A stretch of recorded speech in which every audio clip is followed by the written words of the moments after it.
Hello everyone, मेरा नाम है Dev Kumar Mandal and you are watching toppers guidance. तो हम लोग सिक्योर 70/70 सीरीज जो चला रहे हैं, आज उसका लेक्चर नंबर 3 है। ठीक है, आज का डेट है 24 नवंबर 2023 और आज से आपका 12th का फिजिक्स का बोर्ड एग्जाम 84 डेज बाकी है। ठीक है, तो हमको उम्मीद है कि आप लोग भी सब लेक्चर को अच्छे से देख रहे होंगे और अपना तैयारी को अच्छे तरीक़ा से आगे बढ़ा रहे होंगे। देखिए, आज आपके लिए हम जो क्वेश्चन लाए हैं, ये क्वेश्चन है आपका रे ऑप्टिक्स चैप्टर का। ठीक है, क्वेश्चन है क्या, सुनिए। क्वेश्चन है डिफाइन टोटल इंटरनल रिफ्लेक्शन, जिसको शॉर्ट में TIR बोलते हैं। Mention the conditions for total internal reflection of light. ठीक है, यहां से जो ये क्वेश्चन है, mention the conditions for total internal reflection of light, ये आपका 2016 में दिया गया था और ये पूरा क्वेश्चन आपको बोर्ड एग्जाम के लिए बहुत इंपॉर्टेंट है। क्या कि टोटल इंटरनल रिफ्लेक्शन क्या होता है और उसका कंडीशन क्या है। सबसे अधिक इंपॉर्टेंट वाला पार्ट है ये जो कंडीशन वाला, लेकिन ये भी आ सकता है कि आपका क्या होता है एग्जाम में। और ये क्वेश्चन जब भी आता है 2 या 3 मार्क्स के लिए एग्जाम में पूछा जाता है।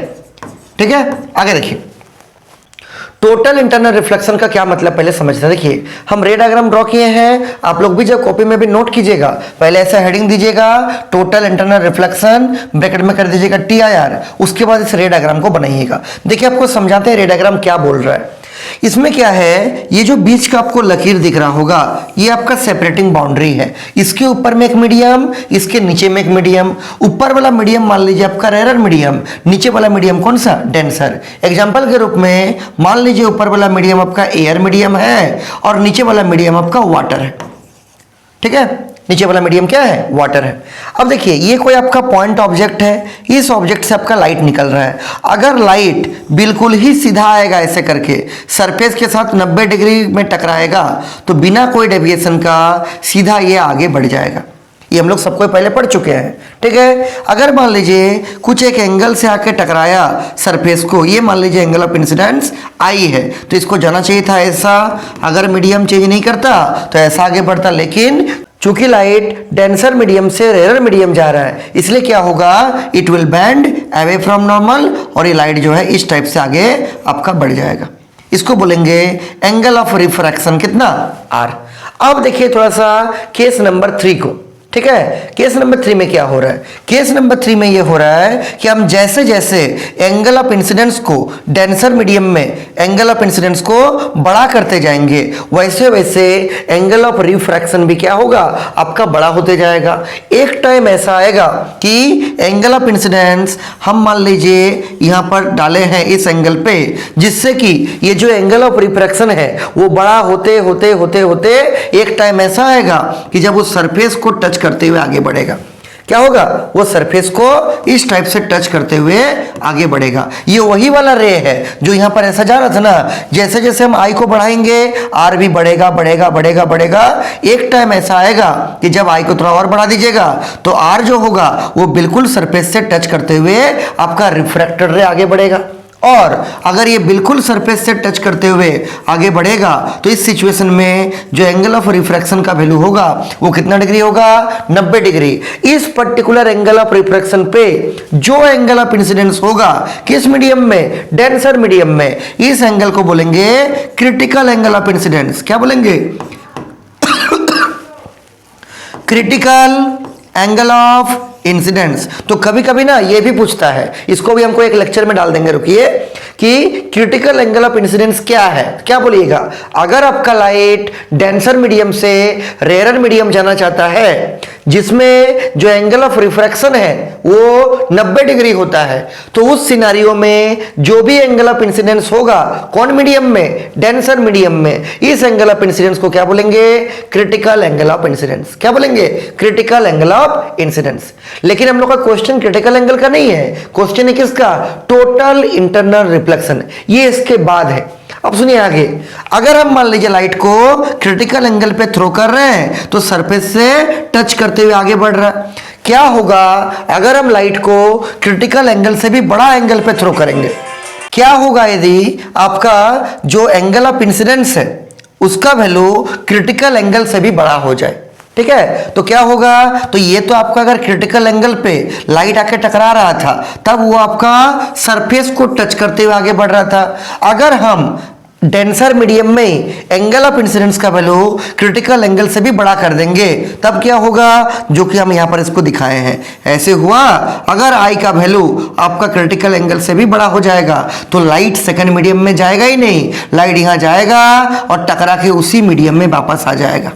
क्या बोले कि अगर आपका लाइट ऐसा करके थ्रो करा रहे हैं जिसमें कि एंगल ऑफ रिफ्रैक्शन का वैल्यू 90 डिग्री हो रहा है तो उस पर्टिकुलर एंगल ऑफ इंसिडेंस को हम लोग क्या बोलेंगे, क्रिटिकल एंगल ऑफ इंसिडेंस। लेकिन अगर हम लाइट को डेंसर से रेयर मीडियम में थ्रो करा रहे हैं और डेंसर मीडियम में जो आपका एंगल ऑफ इंसिडेंस का वैल्यू है उसका वैल्यू क्रिटिकल एंगल से भी बड़ा है, मान लीजिए क्रिटिकल एंगल का वैल्यू ग्लास एयर इंटरफेस का 42 डिग्री होता है, तो ये जो लाइट को हम थ्रो करा रहे हैं ये 42 से बड़ा है, मान लीजिए 43 डिग्री होगा या 44 डिग्री होगा या 45 डिग्री होगा, तब लाइट का क्या होगा, ये तो सरफेस तक पहुंच गया था, अब आगे क्या होगा, नीचे उतरेगा। तो ये यहां पर जा रहा है फिर ये नीचे उतर जाएगा, ऐसा ये हो गया इंसिडेंट रे। और इसको इस बार क्या बोलेंगे, क्योंकि लाइट तो मीडियम चेंज किया ही नहीं इसीलिए इसको रिफ्रैक्टेड रे नहीं बोलेंगे, इसको क्या बोलेंगे, this is your reflected ray. क्या बोलेंगे, this is your reflected ray. और इसको बोलेंगे इंसिडेंट रे, इसको बोलेंगे रिफ्लेक्टेड रे। यहां पर जो आपका रिफ्लेक्शन हुआ ना ये पूरा लाइट को रिफ्लेक्ट कर देगा, इसलिए इसको बोलते हैं क्या, टोटल, और अंदर ही अंदर रिफ्लेक्ट करेगा, सेकंड मीडियम में जाएगा भी नहीं, इसलिए इसको बोलते हैं इंटरनल, और पूरा नाम क्या हो जाएगा, टोटल इंटरनल रिफ्लेक्शन। क्या बोलेंगे, टोटल इंटरनल रिफ्लेक्शन। इसको हम थोड़ा सा साफ कर दे रहे हैं।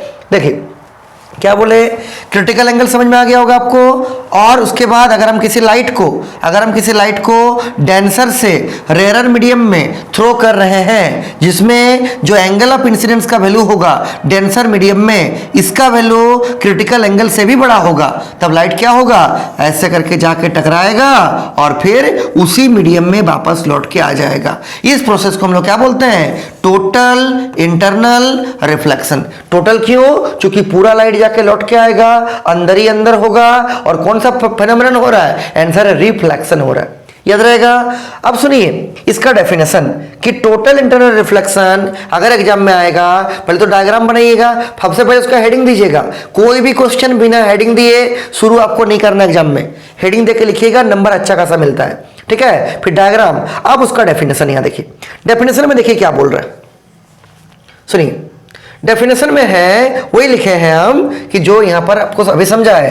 क्या लिखे हैं, when the light is traveling from denser to rarer medium, light denser medium से रेयर मीडियम जाना चाह रहा है, and the angle of incidence is greater than the critical angle, जो एंगल ऑफ इंसिडेंस का वैल्यू है वो डेंसर मीडियम में क्या है, क्रिटिकल एंगल से बड़ा है, देन तब क्या होगा, the light is reflected in the same medium, जिस मीडियम से लाइट जा रहा है उसी मीडियम में लाइट लौट के वापस आ जाएगा।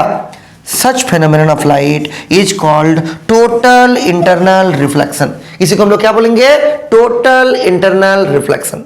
बहुत ही सिंपल सा है, फिर से एक बार देख लीजिए क्योंकि बहुत इंपॉर्टेंट है। जब लाइट डेंसर से रेयर मीडियम में जाना चाह रहा है जिसमें कि जो एंगल ऑफ इंसिडेंस होगा डेंसर मीडियम का उसका वैल्यू क्रिटिकल एंगल से बड़ा होगा, तब लाइट जिस मीडियम से जा रहा था उसी डेंसर मीडियम में वापस लौट के चला आएगा।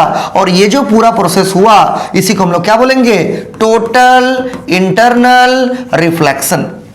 कोई इसमें दिक्कत नहीं है। और अगर ये टोटल इंटरनल रिफ्लेक्शन हो रहा है तो फिर यहां पर ये जितना बड़ा एंगल ऑफ इंसिडेंस होगा उतना ही बड़ा यहां क्या होगा, एंगल ऑफ रिफ्लेक्शन होगा, रिफ्रैक्शन नहीं रिफ्लेक्शन, याद रहेगा। यहां पर सारा रिफ्लेक्शन का लॉ फॉलो होगा, ये जितना बड़ा आई उतना बड़ा क्या, आर, एंगल ऑफ रिफ्लेक्शन। कोई इसमें दिक्कत नहीं। अब अगला देखिए, इस क्वेश्चन का जो सेकंड पार्ट है वो आप लोग यहां से अच्छा समझ गए होंगे। सेकंड पार्ट क्या है, mention the condition for total internal reflection. Condition में कोई दिक्कत नहीं होना चाहिए। पहला कंडीशन क्या है, सुनिए। पहला कंडीशन ये है, हम नीचे लिखे भी है, पहले समझा दे रहे हैं। पहला कंडीशन ये है कि लाइट को कहां से कहां जाना चाहिए, डेंसर मीडियम से रेयरर। सेकंड कंडीशन क्या है कि जो एंगल ऑफ इंसिडेंस का वैल्यू होगा डेंसर मीडियम में वो किससे बड़ा होगा ना क्रिटिकल एंगल से बड़ा होगा। यही दो कंडीशन है, कई बार पूछा जाता है एग्जाम में, ध्यान रखिएगा। What are the condition for total internal reflection? The first condition will be light should travel from denser medium to rare medium. Second condition will be the angle of incidence in the denser medium is greater than critical angle of incidence. तभी light जाएगा फिर लौट के चला आएगा। देखिए उसी को देखिए नीचे में यहां पर लिखे हैं, देखिए कोई दिक्कत नहीं होना चाहिए सब में, ठीक है। बस एक काम करते रहिएगा, जब भी इसको देख रहे हैं, हालांकि डेली का वीडियो डेली रखना है, ठीक है, जब भी देख रहे हैं उसको अच्छा से कॉपी में नोट कीजिएगा और फिर उसको उसी दिन लिख के प्रैक्टिस कर लीजिएगा।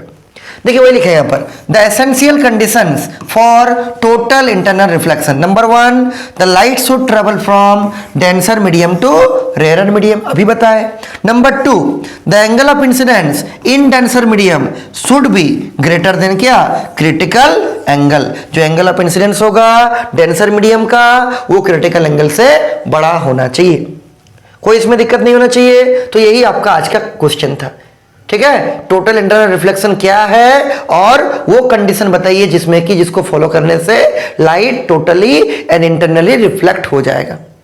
और डायग्राम, पहले इसको हेडिंग लिखिएगा, डायग्राम बना दीजिएगा, पूरा डायग्राम कोई बना दीजिएगा, ठीक है, पूरा डायग्राम। और यहां लिख दीजिएगा क्या, ये वाला जो सिचुएशन है यही है आपका टोटल इंटरनल रिफ्लेक्शन वाला। फिर उसका डेफिनेशन लिख दीजिएगा टोटल इंटरनल रिफ्लेक्शन का, और फिर उसका दो कंडीशन लिख दीजिएगा, पूरा नंबर आपको मिल जाएगा।